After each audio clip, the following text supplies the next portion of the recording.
يا صلى الله عليه وسلم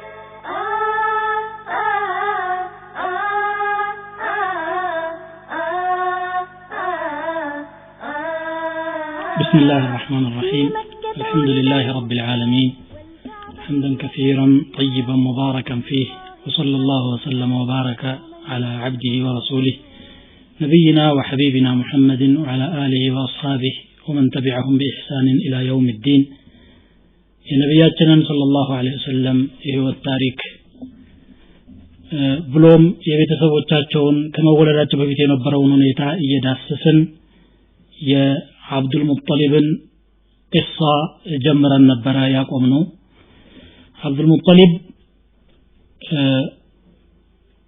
ዘምዘምን ያገኘ ጊዜ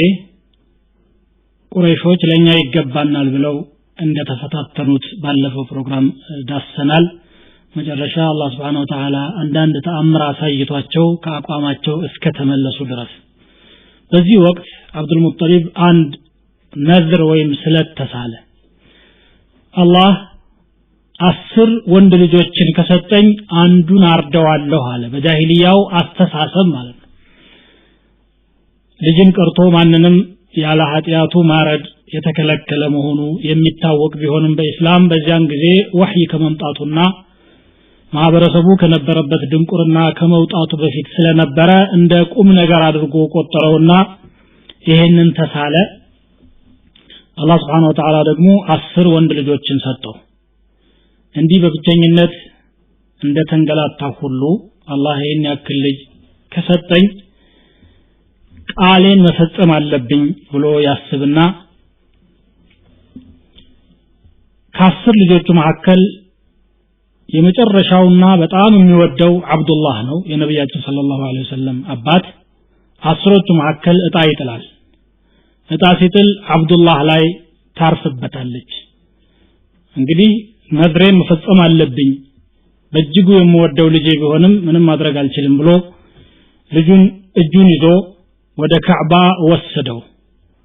እጣ ከመጣሉ በፊት 10ዎቹንም ልጆች አነጋግሮ እንዲህ አይነት ስለት አለኝ ከመካከላችሁ አንዱ ላይ መድረሱ አይቀርም ምን ያህል ፍቃደኞች ናቸው ብሎም አነጋግሯቸው ሁላቸውም ፍቃደኛ እንደሆኑ ገልጸውለት ነበር። አብዱላህም ይህንን ሐሳብ ከተስማሙት አንዱ ስለነበረ አባትየው ይዞት ወደ ካዕባ ሊያርደው ሲወስደው ቁረይሾች ተሰባስበው ሲያበቁ በፍጹም አታደርገውም ስለት ቢኖርህም ሌላ ተለዋጭ ይፈልጋል እንጂ ይሄ መደረግ የለበትም አሉ።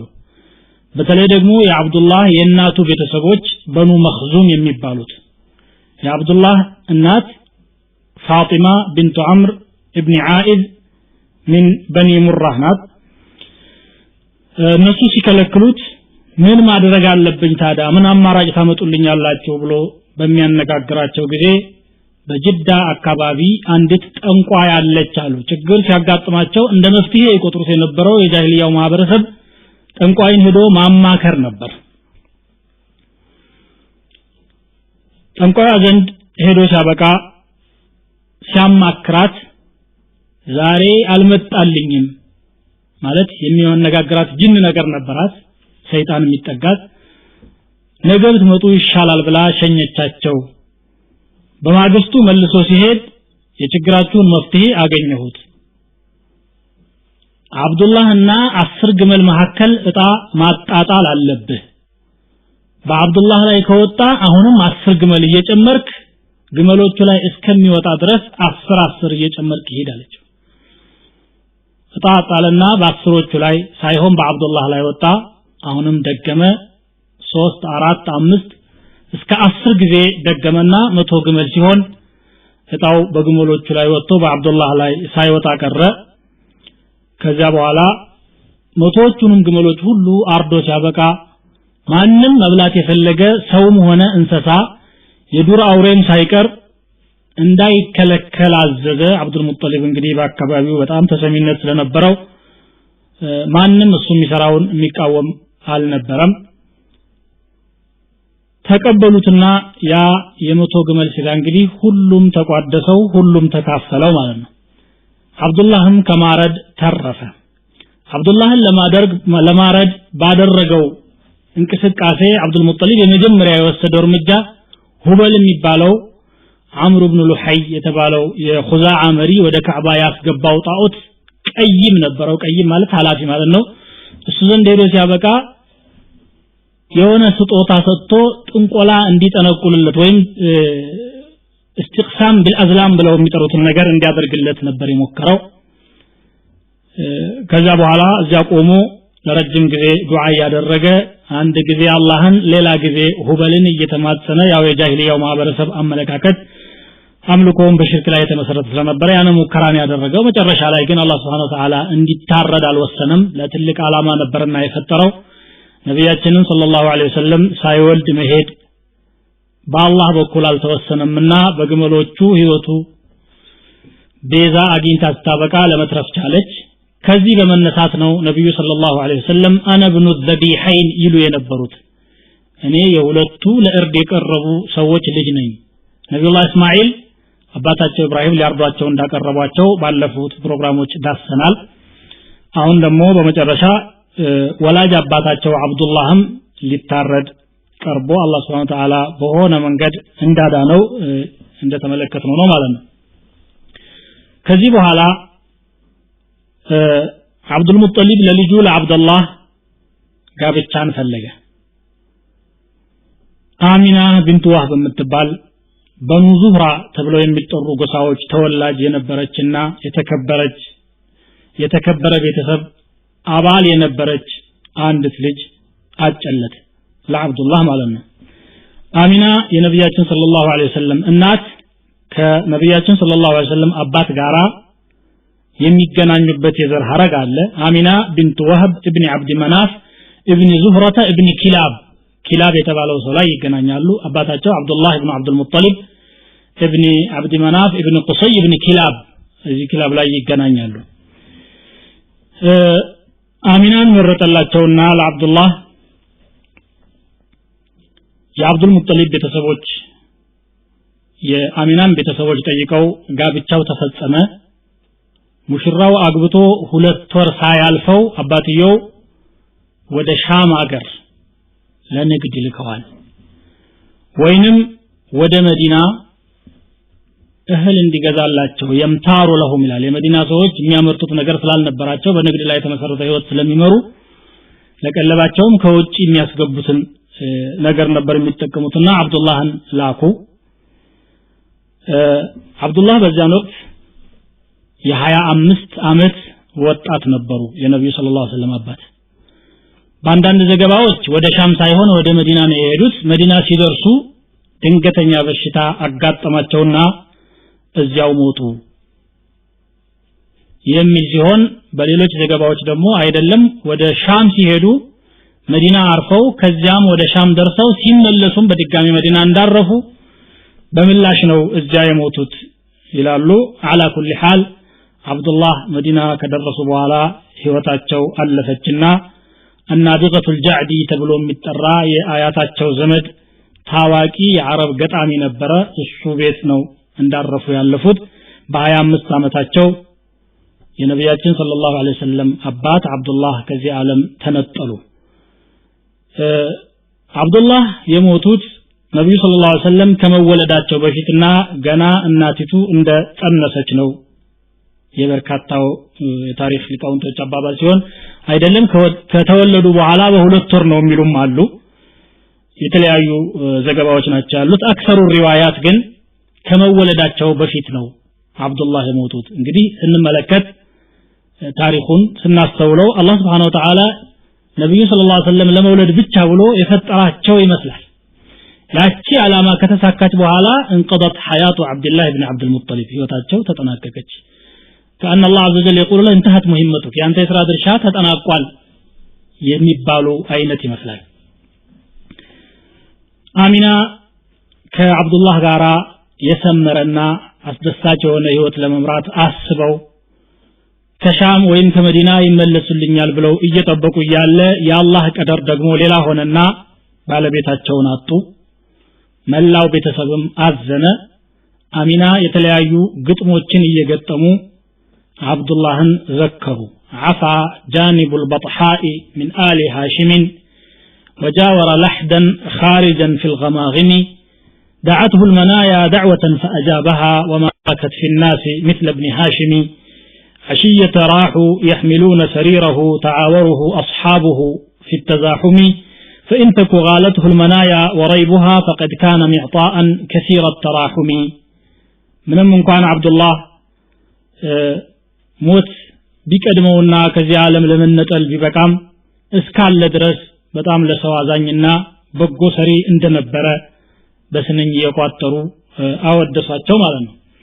አብዱላህ በሚሞትበት ጊዜ በርካታ ንብረት አልነበረውም። 5 ግመሎችና የተወሰኑ ፍየሎች እንደዚሁም ደግሞ ባራካ ተብላ የምትጠራ ኢትዮጵያዊት አገልጋይ ነበረቻቸው ወይም በሌላ አጠራሯ ኡሙ አይመን ተብላ የምትጠራ ናት። ይህች ኡሙ አይመን ነብያችንን ሰለላሁ ዐለይሂ ወሰለም ሞግዚት ሆና አሳደገቻቸው። ከአባታቸው የወረሷት ንብረትም እሷ ነበረችና በኋላም ካደጉ በኋላ እሷን ከባርነት ነፃ አውጥተው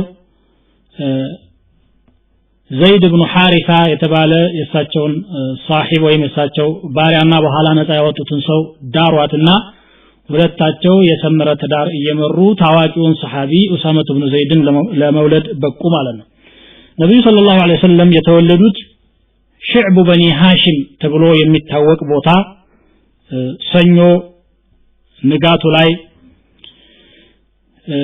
ረቢዕ አልአወል 9ኛው ቀን ነው على الصحيح ረቢዕ አልአወል ወር 9ኛው ቀን ላይ ነው የተወለዱት። ሰኞ መሆኑን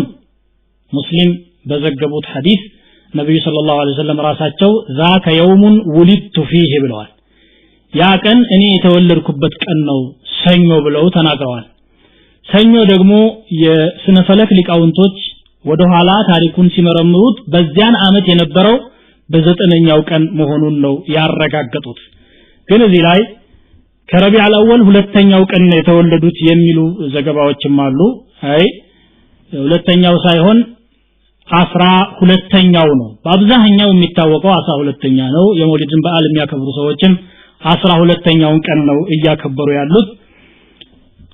8ኛ ነው የሚልም አለ። لكن الصحيح الذي تؤيده الادله በማስረጃ የሚጠናከረው ነብዩ ሰለላሁ ዐለይሂ ወሰለም የተወለዱት ረቢዕ አልአወል 9ኛውን ቀን መሆኑን ነው ማለት ነው። አፕሪል 20 ወይም 21 ወይም ኦገስት 23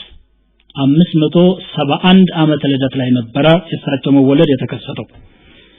ይሄ ደግሞ የሐበሻ መሪዎች የመንን ወረው የነበሩት ካዕባን ለማፍረስ ዓሙል ፊል ተብሎ በሚታወቀው ወደ መካ ባመሩበት ዘመን ነው። እንዳውም የዝሆኑ ዘመቻ ተከስቶ በ52ኛው ቀን ወይም በ55ኛው ቀን ነበረ ነብዩ ሰለላሁ ዐለይሂ ወሰለም የተወለዱት ነው የሚባለው። ወዲያው እሳቸው እንደተወለዱ እናታቸው በጣም ተደሰቱና ለአብዱል ሙጠሊብ በፍጥነት መልእክተኛ ላኩ። አብዱል ሙጠሊብም በጣም ተደስተው ቶሎ ብለው መጡና ወደ ቤት ገቡ። ልጁን ይዘው ሲያበቁ በቀጥታ ወደ ካዕባ ሄዱ። በካዕባ እየጠወፉ አንዳንዴም ካዕባ ውስጥ እየገቡ እንቅስቃሴ አድርገው ሲያበቁ በረጅሙ ዱዓ አደረጉ፣ አላህን ለመኑ። ይሄንን ልጄን ለቁም ነገር አብቃልኝ፣ ለትልቅ ነገር የሚበቃ አድርግልኝ ብለው አላህን ለመኑ። ሙሐመድ የሚል ስያሜም ሰጧቸው። ሙሐመድ የሚል ስም በአካባቢው አይታወቅም ነበር። በአባቶቻቸውም ሆነ በአያቶቻቸው መሐመድ የሚባል ስም አልነበረም። ግን አብዱል ሙጠሊብ አጋጣሚ አላህ Subhanahu Wa Ta'ala ይሄንን ኢልሃም ሰጣቸው፣ አስታወሳቸውና መሐመድ የሚል ስም አወጡ። ያልተለመደ የማይታወቅ ስም እንዴት መሐመድ ብለህ ልትጠራው ቻልክ ብለው ሲጠይቋቸው ረጀውቱ አየህመደሁ الله في السماء واهل الارض في الارض አላህ በሰማዩ የምድር ሰዎችን በምድር ያወድሱት ዘንድ ተስፋ አድርጌ ነው ስመጥርና ተወዳጅ አላህም ዘንድ ሰውም ዘንድ የሚወደድ ልጅ እንዲሆንልኝ ተስፋ በማድረግ ይሄንን ተመኝቼ ነው መሐመድ የሚል ስም የሰጠሁት ብለው አያትየው አብዱል ሙጠሊብ ተናገሩ። በሰባተኛው ቀናቸውም ገረዟቸው። ይሄ ስሙም እንግዲህ ታወቀ ማለት ነው። ከዛ እንግዲህ እናታቸው እያጠቡ አሳደጓቸው። ከእናታቸው ሌላ ደግሞ ሱወይባ ትባል የነበረች አንዲት ባሪያ የአቡ ለሃብ ባሪያ ናት። አቡ ለሃብ የነብዩ ሰለላሁ ዐለይሂ ወሰለም አጎት ነው። መስሩህ የሚባል ልጅ ነበራት እሱን እያጠባች ነብያችን ሰለላሁ ዐለይሂ ወሰለም ወለዳቸውን ስትሰማ በቀጥታ መጣችና እሷም አጠባቻቸው ከናታቸው ሰለላሁ ዐለይሂ ወሰለም በኋላ በቀጥታ እንግዲህ የጡት እናታቸው ሱወይባ ናት ማለት ነው ሱወይባ ደግሞ ከሳቸው በፊት ሐምዛንም አጥብታ ነበር ሐምዛ ኢብኑ አብዱል ሙጠሊብ አጎታቸውን ከሳቸው በኋላ ደግሞ አቡ ሰለመተ ኢብኑ አብዱል አሰድ የሚባል ሱሐቢም አጥብታለች ሁለታቸውም ሱሐቢ ለመሆን ደግሞ በቁ ማለት ነው ኡሙ አይመን የተባለችው ኢትዮጵያዊት የአባታቸው ባሪያ የነበረችውና በኋላ እሷ ነፃ ያወጣት በረከቱል ሐበሽያ ነብያችን ሰለላሁ ዐለይሂ ወሰለም ተንከባክባ አሳድጋቸዋለች በአንዳንድ ዘገባ እንደመጣው ኡሙ አይመነ ኡሚ ባዕደ ኡሚ ከወላጅ እናቴ በኋላ እናት ካለችኝ ኡሙ አይመን ናት ብለው ነብዩ ሰለላሁ ዐለይሂ ወሰለም እንደተናገሩ ተዘግቧል ዘይድ ኢብኑ ሐሪሳንም ዳሯት ኡሳማ ኢብኑ ዘይድን ወልዳ ከዛ በኋላ እሷም ነብዩ ሰለላሁ ዐለይሂ ወሰለም ንቡዋን ካገኙ በኋላ አብራ ተቀብላ ወደ መዲና ሂጅራ ሄዳ እሳቸው ከዚህ ዓለም ከተነጠሉ ከአምስት ወር በኋላ ነው የሞተችው እስካሉ አብራቸው የነበረች እንግዲህ እንደናት ሆና ያሳደገቻቸው እሷ ናት እንግዲህ በዚህ ሁኔታ ያሉ አረቦች አንድ ባህል ነበራቸው ያ ባህላቸው ምንድነው ገጠሬዎቹ ወደ ከተማ ይመጡና የከተማ ነጋዴና ሀብታም ልጆችን ህፃናትን ወስደው ሲያበቁ አገራቸው እያጠቡ ያሳድጋሉ ከተሞቹ ደግሞ ወደ ገጠር ልጆቻቸውን ለመላክ ይፈልጋሉ ገጠሬዎቹም ከከተማዎቹ ገንዘብ ለማግኘትና ኑሯቸውን ለመደጎም ሲሆን የከተማዎቹ ሰዎች ደግሞ ልጆቻቸው ከከተማው ጫጫታና ከከተማው መጥፎ ነገር ርቀው ሲያበቁ ተፈጥሮን አላህ እንደፈጠራት እየተመለከቱ እንዲያድጉና ቋንቋቸውንም እንዲያበለጽጉ አረበኛውን በትክክል እንዲያውቁት ምክንያቱም የከተማ ቋንቋ ቅይጥ ነው ሁሉ ጊዜ የተለያዩ ህዝቦች ስለሚመጡበት ይሄን ዓላማ በማድረግ ወደ ገጠር ይልኩ ነበር ሐዋዚን የሚባሉ ጎሳዎች ወደ ሙደር ዘራቸው የሚመለስ ጎሳዎች በርካታ ሴቶች በኑ ሰዕድ ኢብኑ በክር ኢብኑ ሐዋዚን ከሚባሉ ዝርያዎች ወደ መካ ይመጣሉ መካ መተው ሲያበቁ ህፃናትን ፍለጋ ሁላቸውም የሀብታሞችን ልጆች ይወስዳሉ ነብዩ ሰለላሁ ዐለይሂ ወሰለም አባታቸው የሞቱ አያታቸው የሚያሳድጓቸው ህፃን ስለነበሩ እሳቸው የቀረቡላቸው ሴቶች ሁሉ ይሄ ህፃን ምን ያደርግልናል ماذا تفعل امه وجده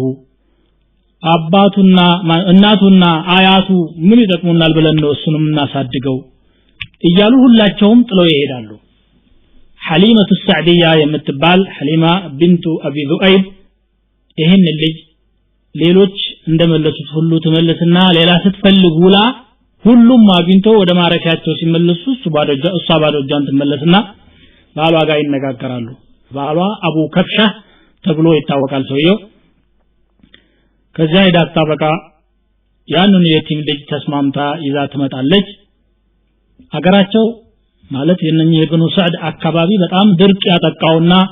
እንስሳቶቻቸው በጣም የከሱ ልጆቻቸውም እናቶቻቸው እንኳን ጡት የማይወጣቸው የተሰቃዩ ህዝቦች ነበሩ ልጇ ሲያለቅስ ነው የሚያድረው የሚጠባው አጥቶ ነብዩ ሰለላሁ ዐለይሂ ወሰለም ህፃን ሆኖ ይዛ መጣ አስታበቃ ማረፊያዋ ከደረሰች በኋላ ቀኝ ጡቷ ለሳቸው ሲዘረጋ ጠቡ فاقبل عليه ثدي بلبن كثير አለች ጡቴ በርካታ ወተት ይዞ ተገኛለች እንኳን እሱን ቀርቶ የራሴ ልጅም የዛለት ጠባና ሳያለቅስ ለሊቱን አደረ ትላለች የመጣንባት መጓጓዣ አህያችን ከሰው ሁሉ ወደ ኋላ እየቀረች ስታቸግረኝ ነበር አንዲት ግመልም የምትታለብ ያረጀች ግመል ነበረች እሷም ጠብታም አልነበራት ለማንኛውም ብቻ የተገኘን ነገር እንጠቀማለን ብለን እሷን አጓጉዘን ጓደኞቻችንንም እያቸገርን ነበር የምንጓዘው ብላ ራሷ እንደተናገረችው ሐሊመቱ ሰዕዲያ በኋላ ያን ልጅ ከተቀበለች በኋላ ሁኔታዎች ሁሉ እየተፍታቱላት አደረችና ጧት ወደ ሀገራቸው ሊመለሱ ጉዞ ሲጀምሩ አህያዋም በፍጥነት ትጓዛለች ግመሊቱም ትንቀሳቀሳለች ሰዎችን ሁሉ ጥላ እየሄደች ታቸግራቸዋለች አብሯት የነበሩት ጓደኞቿ ኢርባኢ አለይና የብነተ አቢ ዙአይብ ቀሳር ገሻጅን እንጂ አንቺ ሴትዮ ምን ነው በሩጫ እንኳን ገላታሽን أليست هذه حمارك التي أتيت بها ያው ይዘሻት የመጣሽው አህያ አይደለች እንዴ ሌላ ቀይረሻል ለምን ነው አንገላታሽን በላ هي እሷው ናት ግን የሆነ ነገር አለ والله ان لك لشأنا نرى የሆነ ነገር አለች አንቺ ምን እንዳለ አይታወቅም አቡ ከብሻም የሷ ባለቤት ሁኔታውን ሲያይ تعلمي يا حليمة لقد أخذت نسمة مباركة ልታውቂው የሚገባው የተባረከ ልጅ ነው ያዝሽው ይሄንን ወቂ ያላት ወደዛ ወደ ሀገራቸው ተመለሱ ወደ ሀገራቸው ከተመለሱ በኋላ ደግሞ እረኞቻቸው ፍየሎቻቸውን ይዘው ሲሰማሩ በአካባቢው ያሉ ፍየሎች የደረቁና ሚላት የሚቀመስ ያላገኙ የተጎሳቋቀሉ የከሱ ናቸው የሷ ፍየሎች ማታ ሲመለሱ ጦታቸው ሞልቶ ሰውነታቸውም ሆዳቸው ጠግቦ ይታያሉ ሲያልቡም ብዙ ያልባሉ ጎረቤቶቹ ሁሉ በጣም ይገረማሉ ፍየል ጠባቂዎቻቸውን ألا تسرحون حيث يسرح راعي بنت أبي ذؤيب يا حليمة ፍየል ጠባቂ ወደሚሰማራበት ሄዳችሁ አትሰማሩም እንደናንተ ደረቅ በደረቅ ነው የምትሄዱት የሷ ይኸው ጠግበው ይመጣሉ ጦታቸውን በወተት ሞልቷል فيرجعن شباعا لبنا حفلا ምንድነው እናንተ ያሉ እስከሚሏቸው ድረስ ይሄ ተከሰተ የዛሬውን ፕሮግራም እዚህ ላይ እናጠናቀቃለን ወነሰለ الله عز وجل أن يوفقنا لما يحب ويرضى وصلى الله وسلم وبارك على نبينا محمد وعلى آله وأصحابه وسلم وسبحانك اللهم وبحمدك أشهد أن لا إله إلا أنت أستغفرك وأتوب إليك